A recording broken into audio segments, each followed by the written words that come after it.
हाँ, तो दोस्तों इस वीडियो के अंदर हम बाबा फूड प्रोसेसिंग के आईपीओ के बारे में बात करेंगे और जानेंगे कि इस आईपीओ के अंदर आपको कितना लिस्टिंग गेन मिल सकता है और आपको इस आईपीओ के अंदर अप्लाई करना चाहिए या नहीं। चलिए शुरू करते हैं।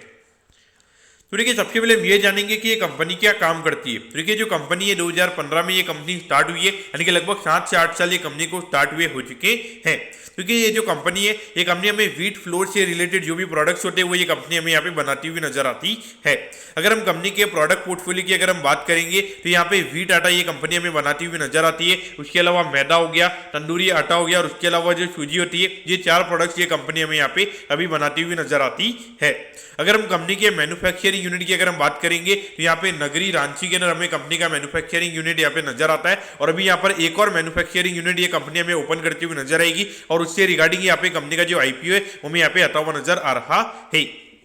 अगर हम कंपनी के एम्प्लॉइज की अगर हम बात करेंगे तो 120 से भी ज्यादा जो लोग हैं वो यहाँ पे कंपनी के अंदर हमें यहाँ पे काम करते हुए नजर आते हैं। और अगर हम ऑलमोस्ट अगर हम कंपनी के टर्नओवर की अगर हम बात करेंगे तो लगभग 190 करोड़ के लगभग का टर्नओवर हमें यहाँ पे ये कंपनी का नजर आता है।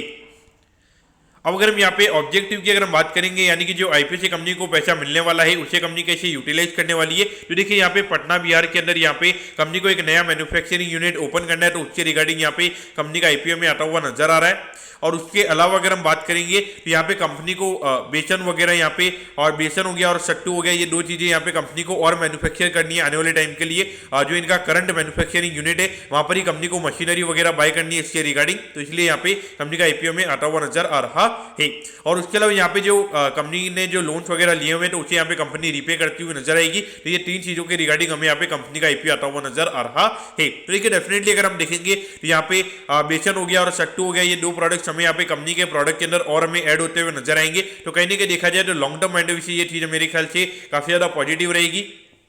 क्योंकि देखिए, जब एक ही प्रोडक्ट की अगर हम देखेंगे ऑलरेडी यहाँ पे इनकी ब्रांड नेम की यहाँ पे 4 प्रोडक्ट ये कंपनी में यहाँ पे बेचती हुई नजर आ रही है, तो वहाँ पे अगर 2 प्रोडक्ट अगर कंपनी के और बढ़ जाएंगे तो वहाँ पे डेफिनेटली जो क्रॉस सेलिंग की अपॉर्चुनिटीज होती है वो काफी ज्यादा होती है और कहीं ना कहीं वहाँ पे नए प्रोडक्ट के लिए वहाँ पे ज्यादा मार्केटिंग वगैरह कंपनी को नहीं करनी पड़ती है। अब अगर हम यहाँ पे कंपनी के प्रमोटर्स की अगर हम बात करेंगे तो देखिए, योगेश कुमार साहू जी हमें यहाँ पे कंपनी के प्रमोटर नजर आते हैं। अब देखिए, 2021 की अगर हम बात करेंगे तो 160 करोड़ के लगभग कंपनी का रेवेन्यू का नंबर था, फिर ये नंबर हमें 97 करोड़ के लगभग नजर आया था। और उसके बाद अगर हम देखेंगे यहाँ पे अराउंड 189 करोड़ के लगभग का रेवेन्यू का नंबर हमें यहाँ पे नजर आता है। और अगर हम प्रॉफिटेबिलिटी की बात करेंगे तो वहाँ पे लगभग 5 करोड़ के लगभग का नेट प्रॉफिट का नंबर हमें यहाँ पे नजर आता है।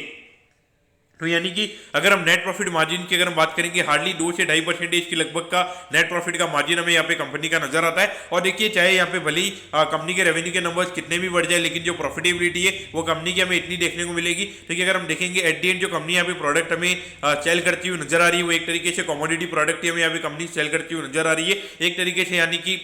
जो अगर कंपनी का 10 किलो का आटा है, अगर आईटीसी अगर उसको 400 450 पे बेचा है तो वहां पे कंपनी को उसके नीचे बेचना पड़ेगा। अगर उससे ऊपर वो बेचेंगे तो लोग जाके आईटीसी का आटे वहां पे खरीदने वाले हैं। तो इस पॉइंट ऑफ व्यू से देखा जाए तो यहाँ पे ज्यादा प्राइसिंग पावर नहीं है, लेकिन अगर यहाँ पे कंपनी को अच्छा रिटर्न अगर कमाना है, तो यानी कि अच्छा रिटर्न ऑन इक्विटी अगर कंपनी को करना है, तो यहाँ पे एसेट टर्नओवर रेशियो कंपनी का काफी ज्यादा होना चाहिए। तो इससे जो कंपनी का रिटर्न ऑन इक्विटी है वो हमें काफी अच्छे तरीके से इंप्रूव होता हुआ नजर आ सकता है।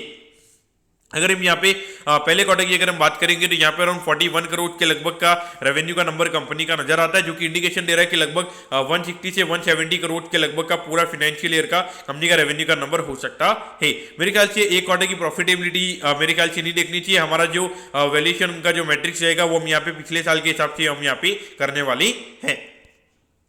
अब अगर हम यहाँ पे आईपीओ की डिटेल्स के बारे में अगर हम बात करेंगे तो देखिए, 3 तारीख को ये आईपीओ में ओपन होता हुआ नजर आएगा और 7 तारीख को ये आईपीओ में क्लोज होता हुआ नजर आएगा। यहाँ पे 76 के कट ऑफ प्राइस पे ये कंपनी हमें शेयर देती हुई नजर आ रही है और यहाँ पे 1600 शेयर के लगभग का हमें यहाँ पे लॉट नजर आता है। यानी कि लगभग अगर हम एक लॉट अप्लाई करने के लिए अगर हम बात करेंगे तो 1,21,000 रुपए आपको यहाँ पे एक लॉट की अप्लाई करने के लिए लगभग यहाँ पे लगने वाले हैं। अब अगर हम यहाँ पे इश्यू साइज की अगर हम बात करेंगे अराउंड 33 करोड़ के लगभग का हमें यहाँ पे इश्यू साइज यहाँ पे नजर आता है। और ये कंपनी के लिस्टिंग की अगर हम बात करेंगे तो एनएसई के सेमी प्लेटफॉर्म पे ये कंपनी हमें लिस्ट होती हुई नजर आएगी। तो यहाँ पर एक चीज जो मुझे नेगेटिव लगी है, यहाँ पर अगर हम क्यूआईबी कोटा की अगर हम बात करेंगे हार्डली 2% के लगभग का क्यूआईबी कोटा हमें यहाँ पे नजर आता है और अराउंड 69% के लगभग का रिटेल कोटा है।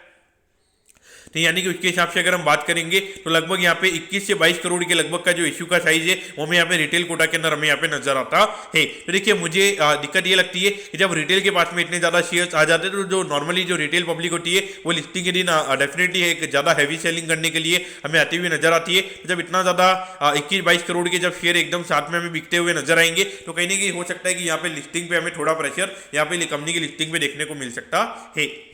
अगर हम टाइम टेबल के बारे में अगर हम बात करेंगे तो देखिए 10 को आपको पता चल जाएगा कि आपको अलॉटमेंट मिला है, यानी एक अलॉटमेंट नहीं मिलता है 13 को रिफंड मिल जाएगा, 15 तारीख को आपके डीमैट अकाउंट में शेयर आ जाएंगे और 16 तारीख को ये कंपनी हमें लिस्ट होती हुई नजर आएगी। अब एट दी एंड अगर हम वैल्यूएशन के पैरामीटर्स की अगर हम बात करेंगे तो देखिए लगभग 125 करोड़ के मार्केट कैप पे ये कंपनी का आईपीओ में आता हुआ नजर आ रहा है और पिछले साल के अर्निंग्स के हिसाब से अगर हम बात करेंगे तो लगभग 24 से 25 के पी रेशियो पे ये कंपनी का आईपीओ में आता हुआ नजर आ रहा है। तो वैल्यूएशन वाइज अगर हम देखेंगे एक नॉर्मल काइंड ऑफ वैल्यूएशन पे कंपनी का आईपीओ में आता हुआ नजर आ रहा है, क्योंकि ग्रोथ वाइज अगर हम देखेंगे अच्छी ग्रोथ हमें यहाँ पे नजर आती है और अभी 2 नए प्रोडक्ट भी कंपनी ऐड करेगी तो एक अर्निंग विजिबिलिटी के पॉइंट ऑफ व्यू भी अगर हम बात करेंगे तो अच्छी खासी अर्निंग विजिबिलिटी हमें यहाँ पे नजर आती है। लेकिन फिर भी अगर हम देखेंगे अगर मैं ग्रे मार्केट प्रीमियम अगर हम बात करेंगे लगभग 20 रुपए पर शेयर का ग्रे मार्केट प्रीमियम हमें यहाँ पे नजर आता है, तो यानी कि अराउंड अभी ग्रे मार्केट प्रीमियम जो हमें इंडिकेट कर रहा है यानी कि लगभग 30 से 35 हजार रुपए आपको यहाँ पे अलॉटमेंट यहाँ पे मिल सकते हैं। लेकिन देखिए मेरे ख्याल से